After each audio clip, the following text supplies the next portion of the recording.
Bienvenue dans la deuxième partie du débat. Ce soir, cette question kurde qui se pose à Ankara, entre autres, en ce moment. Ce soir, le président de la région du Kurdistan irakien, Massoud Barzani, est dans la capitale turque. Il a été reçu un peu plus tôt par le président Recep Tayyip Erdogan.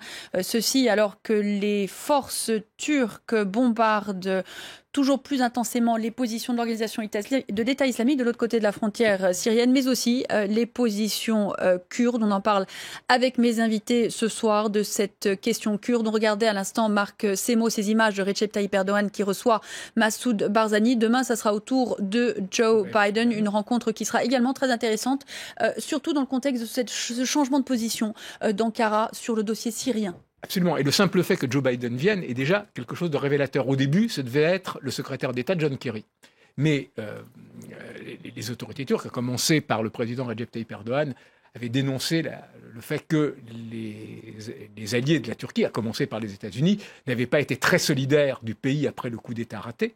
Et c'est 300 morts, disant que l'Occident les laissait seuls et tout. Et c'est une des raisons pour lesquelles les États-Unis ont décidé de monter d'un cran leur rendre la visite en faisant venir le vice-président, d'autant qu'entre-temps, Recep Tayyip Erdogan, à Saint-Pétersbourg, avait rencontré Poutine, qui est une manière aussi de faire monter les enchères, parce que ce que l'on voit maintenant, c'est réellement un début de changement de la politique turque, notamment en Syrie. Ça ne veut pas dire que la Turquie change d'alliance, rejoint les Russes et les Iraniens, mais sur la Syrie, il y a un retour au pragmatisme.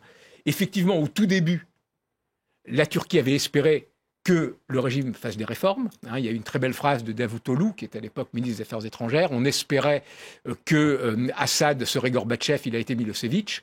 Donc ensuite, ça a été la guerre à outrance. Il fallait renverser ce dictateur sanglant responsable de centaines de milliers de morts. Bon, maintenant, les Turcs s'aperçoivent que sur le terrain, le régime tient, que les Russes sont devenus, notamment à cause du retrait de fait américains qui n'ont rien fait, qui n'ont même pas tenu leur parole sur la ligne rouge à l'été 2013, sont devenus les acteurs majeurs. Et donc, il y a cette espèce de relatif tournant de la Turquie qui en arrive au pragmatisme, qui dit, bon, ben voilà, Assad, d'une manière ou d'une autre, comme disent d'ailleurs les autres, les Français, les Américains, etc., sera dans la transition.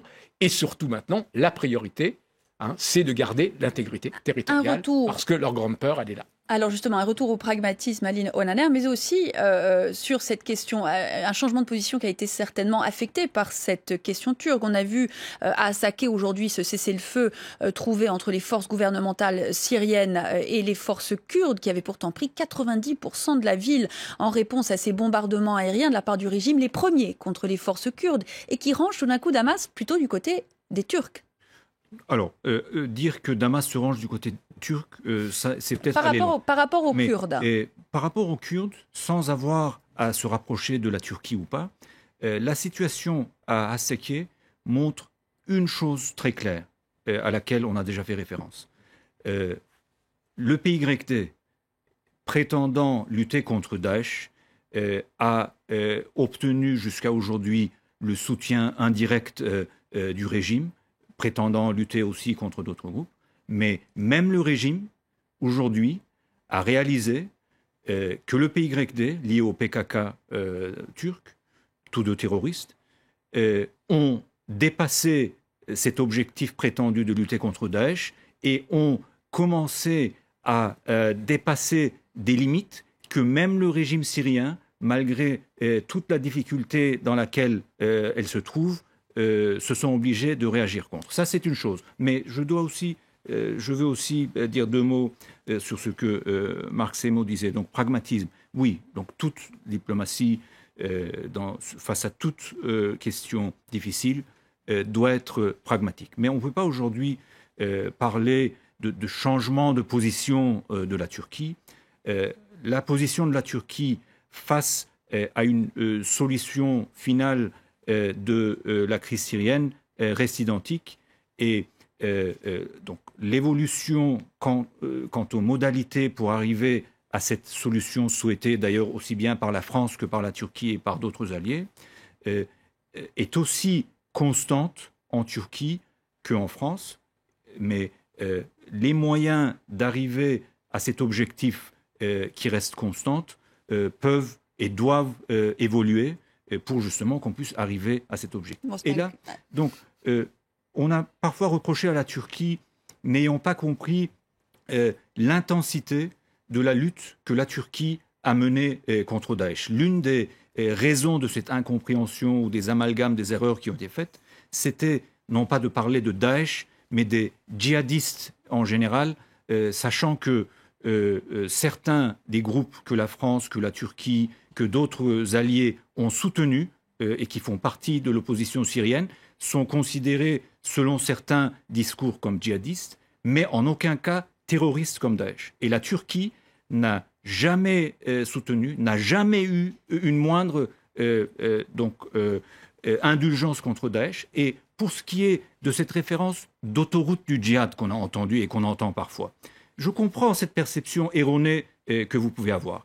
Mais si on devait parler à travers la Turquie d'une autoroute du djihad, le premier péage de cette autoroute, monsieur, est à Paris, est en France. Parce que tous les militants terroristes étrangers occidentaux qui traverseraient la Turquie partent de la France, de l'Allemagne, de la Belgique. Et la Turquie arrête une très grande partie de ces djihadistes potentiels qui ont pu, eux, quitter leur pays sans être inquiétés, les arrête en Turquie. La Turquie, jusqu'à aujourd'hui, a arrêté, empêché de rejoindre la Syrie plus de 18 000 personnes soupçonnées de rejoindre Daesh. Alors, donc la Turquie ne peut en aucun cas être critiquée sur sa position face à Daesh. Je voudrais, sur cette question de l'incompréhension du monde extérieur par rapport à Ankara sur certains dossiers, on y reviendra dans un petit moment. Tout d'abord, Franck Sezel, je voulais vous donner le droit de réponse à ce qui vient d'être dit sur cette question kurde tout particulièrement. Est-ce que vous reconnaissez que les actions des forces kurdes sur le terrain dans le nord de la Syrie montrent que finalement, ce n'est pas l'organisation de l'État islamique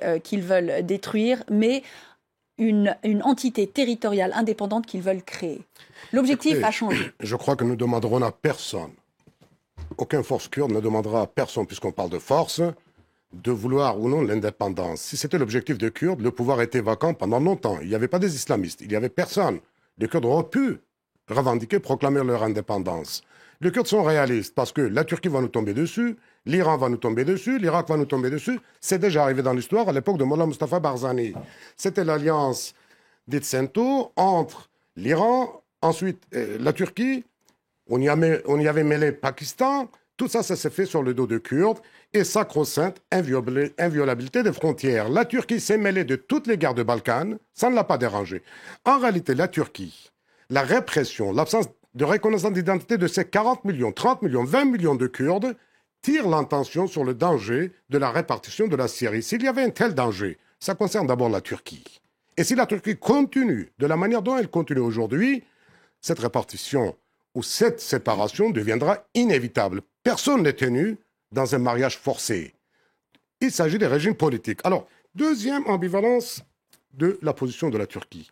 Aujourd'hui, nous découvrons qu'il y a eu plusieurs Turquies. Efkan Ala, Premier ministre turc, aujourd'hui, ministre de l'Intérieur, pardon, disait, semaine dernière, que tous les généraux contrôlant la frontière étaient inféodés à Gülen et ils étaient dans une alliance objective avec Daesh. C'est pas moi qui le dis. Et que sur 80 préfets de la région, enfin de chefs de sécurité de la région, presque 67 étaient inféodés à Gülen. Alors, aujourd'hui, on dit « Ah, ben la Turquie a été le premier à lutter Daesh ». Je n'ai pas vu un seul martyr à déplorer par la Turquie, par Daesh. Une dernière chose, vous pouvez ne pas les avoir vus, je peux vous apporter les noms. Bien sûr, mais une question. Il y a eu 4 attentats dans la partie kurde, en Turquie du pays, attribués à Daesh. La dernière étant celui de Gaziantep. Aucun de ces attentats n'a été revendiqué par Daesh, curieusement. Et l'absence de la transparence du côté de la Turquie sur ces enquêtes-là, sur les avocats ne peuvent pas assister, les enquêtes sont bouclées, la presse est interdite de s'intéresser à ces affaires-là, et donc c'est très facile de dire c'est Daesh. Daesh n'a pas revendiqué. Alors aujourd'hui, on veut faire la même identité Daesh et kurde. De grâce, le plus grand nombre de victimes ont été données, le plus grande victime au monde, contre Daesh, par des Kurdes. Antoine Basbous, cette non-revendication des attentats en Turquie par l'organisation de l'État islamique, pourquoi à votre avis? Peut-être pour ne pas être frontalement ciblés. Ils laissent un doute et peut-être ils ne veulent pas mettre à jour leur réseau en Turquie même. Donc c'est une question qui me paraît un peu subsidiaire. Ce que je voudrais dire, c'est que quand même, les Kurdes, répartis sur 4 pays, divisés, il y a toujours une alliance entre les 4 pays, Iran, Turquie, Syrie, Irak, pour les étrangler, pour les laisser morceler, pour les soumettre, sans leur donner leurs droits culturels, leurs droits à l'égalité comme des citoyens de zone normale, première zone. Eh bien, un jour ou l'autre, ça va sortir. Quand il y a une colonisation organisée par les pouvoirs centraux pour les étrangler, pour les couper les uns des autres, eh bien, ça, il va y avoir un jour une réaction. Cette réaction, on l'a vu en Irak, on la voit en Syrie. Qu'est-ce que ça change, Massoud Barzani, le fait qu'il y ait cette région autonome kurde, ce Kurdistan irakien? Je pense que la mission de Barzani à Ankara, c'est surtout pour appeler à reprendre les négociations avec le PKK. C'est lui qui avait, il y a 3 ans, convaincu Erdogan de négocier avec le PKK, négociation qui avait été entamée et que Erdogan, l'année dernière, avait rompu parce qu'il était en difficulté, il avait perdu les élections, il a fait 2 mouvements, rallumer le conflit avec le PKK non, et ça ouvrir... c'est absurde. C'est pas le président de la République qui a rallumé le conflit, c'est le PKK qui a relancé son action terroriste et la Turquie a mené les opérations nécessaires. On va juste laisser Antoine Bastos terminer. Et le deuxième point, il a ouvert, comment dirais-je, le volet des migrants sur l'Europe pour gagner les élections. C'est honteusement absurde. La Turquie n'a jamais ouvert un quelconque volet. La Turquie est robinet. La Turquie a reçu bénévolement et en faisant un effort énorme jusqu'à 3 millions de réfugiés syriens. Et c'est la Turquie qui, en proposant cet accord à l'Union européenne, a aidé l'Europe à régler cette crise qui aurait pu finir par désintégrer l'Europe. Donc, prétendre que la Turquie aurait une vanne pour ouvrir et fermer, c'est inadmissible. Je vais faire les casques bleus. Oui, alors, sur cette question de la multiplication des ennemis de l'État turc, c'est quand même remarquable. Il y a effectivement cette multiplication des ennemis, mais pour en revenir à ce qui s'est passé l'été dernier, la guerre, la reprise de la guerre, la fin de ce processus de négociation a été voulue à la fois en partie par Erdogan, mais surtout et d'abord par le PKK lui-même, qui a revendiqué ouvertement l'assassinat de 2 policiers, qui l'a fait en son nom, alors qu'en général, le PKK ne revendique pas en son nom, c'est toujours les Faucons pour la liberté du Kurdistan ou des organisations parallèles. Le revendiquer en son nom, c'était une déclaration de guerre. Le PKK a fait une évaluation du rapport de force en pensant qu'il pouvait gagner des insurrections urbaines. Il y a eu des insurrections urbaines à Diyarbakir, Cizre, dans plusieurs villes du sud-est de la Turquie. Et puis sans doute renforcées par l'action des Kurdes d'ailleurs. Qui d'ailleurs n'ont pas été soutenues par la population. La plupart des gens sont partis. La répression a été très dure. Mais le PKK a perdu cette bataille. Et donc, cette bataille des villes. Donc, d'une certaine façon, on est dans une situation aujourd'hui où, après le coup d'État raté, on pourrait imaginer une reprise des discussions entre un PKK affaibli, en partie cassé par l'échec de cette insurrection urbaine, un parti kurde turc, le HDP, qui a été mis en sérieuse difficulté par cette montée des tensions à l'intérieur de la Turquie, et effectivement Recep Tayyip Erdogan qui ne veut pas multiplier les ennemis. Et là-dessus, je suis d'accord, c'est, je pense, une des raisons de la visite de Massoud Barzani à Ankara. Mais juste un dernier point pour finir, ce qu'il faut voir aussi, c'est qu'il n'y a pas un Kurdistan, mais des Kurdistans. Et que entre le Kurdistan syrien, dominé aujourd'hui par le PYD, même si ce n'était pas le parti majoritaire, c'est une domination en partie par la force sur les Kurdes syriens, le Kurdistan irakien, qui soutenait d'ailleurs les partis qui ont été vaincus par le PYD dans le Kurdistan syrien, il y a à la fois des convergences sur le fait des Kurdistans et des divergences profondes. Et la Turquie espère compter sur Barzani, avec laquelle elle a d'excellents rapports, pour justement arriver à la fois à calmer les choses avec les Kurdes syriens, mais aussi à renforcer cette alliance qui est quand même essentielle à la fois contre Daesh et à la fois contre les Kurdes syriens. Juste avant de me tourner vers vous, Ali Olana, je voudrais votre réponse. Franck Sessana, ce qui vient d'être dit. On imagine la volonté kurde de créer un Kurdistan uni. C'est peu probable. Ce dont on parle, c'est la possibilité d'un Kurdistan irakien, éventuellement d'un Kurdistan syrien. C'est des choses très différentes. Si vous me permettez, au Kurdistan d'Irak, nous sommes dans un quasi-indépendance depuis 1991. Et notamment depuis la chute du régime de Baas en mars 2003. Depuis cette date-là, qu'avons-nous fait? Nous avons proposé à l'ensemble de l'Irak une constitution fédérale. Nous avons œuvré avec tous les opposants irakiens de l'époque de Saddam, aujourd'hui au gouvernement. Nous avons participé au pouvoir central. Nous n'avons pas d'éveillé indépendantiste. Qu'est-ce qui se passe? Ce qui se passe, c'est que aucun de ces esprits qui sont devenus nationalistes depuis 80 ans, qui se sont construits sur la négation de l'identité kurde, voit en nous un danger permanent. Un danger permanent. C'est pourquoi nous n'existons purement et simplement pas. Et alors, cette existence passerait par quoi? Au moins par que ces régimes-là regardent politiquement l'affaire et non pas par la force. Vous avez dit que le PYD est venu s'approprier le parti kurde de Syrie, politiquement parlant, le terrain par la force. Je crois qu'aujourd'hui, ce mot, tout le monde s'approprie par la force. Et heureusement, je dirais, le Kurde avait un peu de force. Non, mais il l'a fait par la force contre les autres partis kurdes syriens. Contre les autres partis kurdes syriens. On prierait aujourd'hui tous Allah Akbar sous le tchador. Alors, de grâce. Alors, les autres partis politiques, ils existent. Il y a le pluralisme des partis politiques chez les Kurdes depuis la nuit de temps.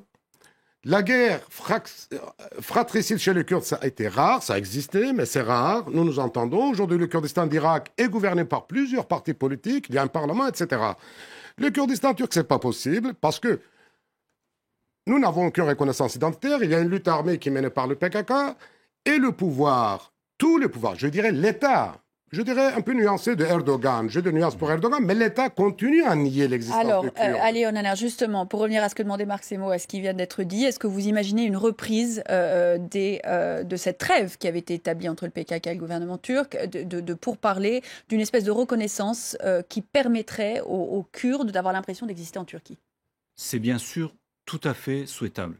Mais pour qu'on puisse en arriver à ce stade-là, il faut tout d'abord que le PKK qui a cassé cette trêve cesse son action terroriste, et même le parti politique réputé proche du PKK n'a pas été jusqu'à aujourd'hui capable de le conseiller dans ce sens. Donc nous attendons bien sûr de voir cette position. Après, le gouvernement actuel a montré dans le passé son courage que aucun gouvernement n'avait pu montrer jusqu'à aujourd'hui, de commencer un dialogue pour traiter de la question kurde en Turquie. Nous n'avons aucun complexe, aucune difficulté, aucun a priori là-dessus, mais les responsables de l'arrêt de cet effort considérable du gouvernement doivent revenir sur leurs erreurs. Ça, c'est une première chose.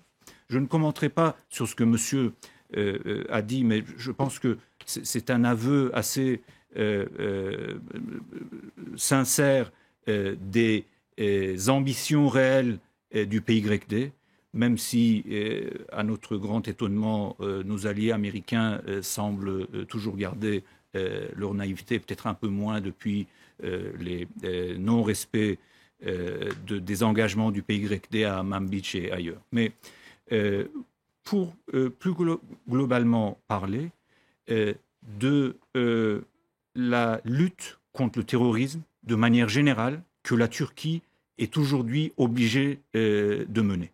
La Turquie est en première ligne dans la lutte contre Daesh, qu'on soit capable de le comprendre ou pas. La Turquie... Décidément, à part la Turquie, personne n'est capable de comprendre. La Turquie mène cette lutte contre l'organisation terroriste PKK. Nous n'en parlons pas suffisamment. Je vais, s'il vous plaît. Nous parlons de cette attaque meurtrière de Gaziantep, où personne de sensé ne peut prétendre que les éléments que nous disons vouloir montrer que c'est Daesh ne seraient pas fondés. Mais alors que l'attentat à Gaziantep a fait malheureusement 54 morts, le PKK, dont on parle très peu, dont on a l'erreur d'oublier parfois la réalité du caractère terroriste, et c'est honteux de faire cette erreur, le PKK, madame, est responsable depuis seulement le dernier mois, depuis seulement cette tentative de coup d'État, est responsable de la mort de 70 membres des forces de l'ordre en Turquie. Alors, vous imaginez ça? Je voudrais juste... Et pour revenir à votre question... On a quand même des dizaines, des milliers des personnes qui ont été assassinées par l'armée et ses forces de l'ordre. Si vous voulez, on peut revenir en arrière. Derniers mois, c'est parce que le PKK a tenté cette occupation des villes qu'il a raté. Et il a perdu tout le soutien populaire. Alors, pour revenir aux menaces contre la Turquie, madame, vous avez voulu parler des 3 différents groupes terroristes contre lesquels la Turquie mène cette lutte. Effectivement, la 3e et peut-être aujourd'hui la plus grande menace face à laquelle la Turquie fait des efforts très importants, c'est le groupe terroriste de l'imam Fethullah Gülen, qui, le 15 juillet, a tenté un coup d'État en bénéficiant des éléments qu'ils avaient réussi à infiltrer jusque dans l'armée turque. Alors malheureusement, on va devoir s'arrêter là parce qu'on arrive à la fin de ce débat. Je voudrais juste très rapidement, Antoine Basbous, pour revenir à la Syrie, puisqu'on se prépare à cette bataille contre Jarablus, cette offensive des forces turques, entre autres, contre Jarablus. Que changera pour vous dans le conflit syrien ce glissement de position d'Ankara? Est-ce que vous pensez que ça peut être décisif? C'est le énième glissement. Rappelez-vous que Erdogan était contre la Russie, il était allé à Saint-Pétersbourg. Contre Israël, il a rétabli les relations. Contre mais Assad, tout le monde semble d'accord maintenant sur cette possibilité d'une transition. Mais où dans Assad une semaine, reste au pouvoir. dans un mois, M. Erdogan peut se retourner, je ne sais pas contre qui. Et son allié d'hier, Gülen, c'est son associé. C'est grâce à lui qu'ils sont montés tous les deux au pouvoir. Ils partagent la même idéologie, mais ils ont des divergences dans l'appareil d'État. L'un a tenté de renverser, je ne sais pas si c'est Gülen qui est à l'origine. En tout cas, c'était l'opportunité pour Erdogan de nettoyer l'appareil d'État des gulenistes. C'est une épuration qui est faite avec plus de 80 000 fonctionnaires qui sont évincés. Alors malheureusement, on va devoir arrêter notre débat là et je pense qu'on pourrait continuer encore très longtemps. Ça va être l'heure d'écouter Karim Yayaoui avec un œil sur les médias.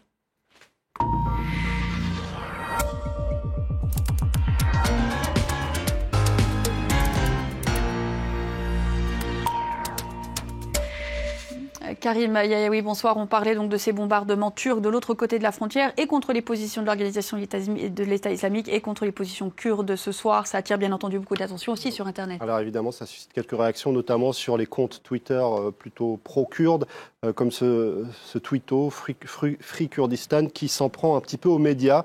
Il écrit sur son compte Twitter: la Turquie va bombarder une fois Daesh et 1000 fois les Kurdes. Pas grave, les médias occidentaux diront la Turquie bombarde Daesh. Mais lorsqu'on regarde un petit peu les sites d'information, eh bien, on évoque aussi les bombardements sur les Kurdes. En tout cas, sur ce site internet, on en parle. C'est celui du journal Le Temps, où on nous explique que Ankara continue de nettoyer sa frontière avec la Syrie et pilonne l'État islamique tout en soutenant les rebelles modérés syriens. De quoi freiner les ardeurs kurdes, nous explique-t-on. On évoque aussi ces bombardements sur le site internet de notre chaîne France 24. En tout cas, il y a un certain nombre de voix qui se sont élevées sur Twitter, notamment celle de cet homme politique, Yves Pozzo di Borgo, qui considère que les bombardements contre les Kurdes ne sont pas suffisamment évoqués et ne suscitent pas suffisamment de réactions de l'Europe. Alors, c'est vrai qu'un certain nombre de gens qui ne sont pas forcément habitués à suivre cette actualité ont le sentiment que les Kurdes sont les ennemis de la Turquie, mais les choses sont plus compliquées, nous explique ce site internet, celui de RFI, qui fait la distinction entre Kurdes d'Irak et Kurdes de Syrie, qui évidemment ne sont pas confrontés aux mêmes enjeux dans la lutte contre l'organisation État islamique. En Irak, les Kurdes disposent d'un territoire autonome, d'une force combattante, les Peshmerga, alors qu'en Syrie, eh bien, les Kurdes, depuis le début de la guerre, tentent d'instaurer des zones d'autonomie dans le nord du pays. Évidemment, ça ne plaît pas à la Turquie. Et puisque les Kurdes d'Irak et les Kurdes de Syrie n'ont pas forcément les mêmes objectifs, le site de la Croix souligne que ce n'est pas un hasard si Du côté de la Turquie, on a vu Massoud Barzani qui entretient, lui, plutôt de bonnes relations avec la Turquie. Son parti, le Parti démocratique du Kurdistan, n'a pas forcément de bonnes relations avec le PKK turc, loin de là, qui lui a de bonnes relations avec les combattants kurdes de Syrie. C'est un petit peu difficile de s'y retrouver, mais on comprend bien que, évidemment, les objectifs et les intérêts ne sont pas forcément les mêmes pour tous les Kurdes. On parle aussi sur ce site internet, un site qui s'appelle Al Monitor, qui est basé à Washington et qui a été lancé par un américano-syrien, qu'il pourrait y avoir aussi une convergence d'intérêts entre Ankara et Damas, puisque du côté de Damas, on ne voit pas forcément aussi d'un très bon œil le fait que les Kurdes gagnent en autonomie en Syrie. Il y a toutefois cet article du côté du Jerusalem Post qui semble nous expliquer que quoi qu'il arrive, les Kurdes gagneront en autonomie. On a entendu le Premier ministre israélien l'appeler de ses voeux et on sait que malgré la normalisation des relations entre la Turquie et Israël, Erdogan et Netanyahou ne sont pas forcément les meilleurs amis du monde. Karim Yayaoui avec un œil donc sur les médias. Merci beaucoup à tous mes invités d'avoir participé à ce débat sur cette question kurde qui se pose ce soir de façon d'autant plus pressante pour Ankara alors que les bombardements continuent de l'autre côté de la frontière. Une petite pause et l'information continue sur France 24. Merci beaucoup d'avoir suivi ce débat.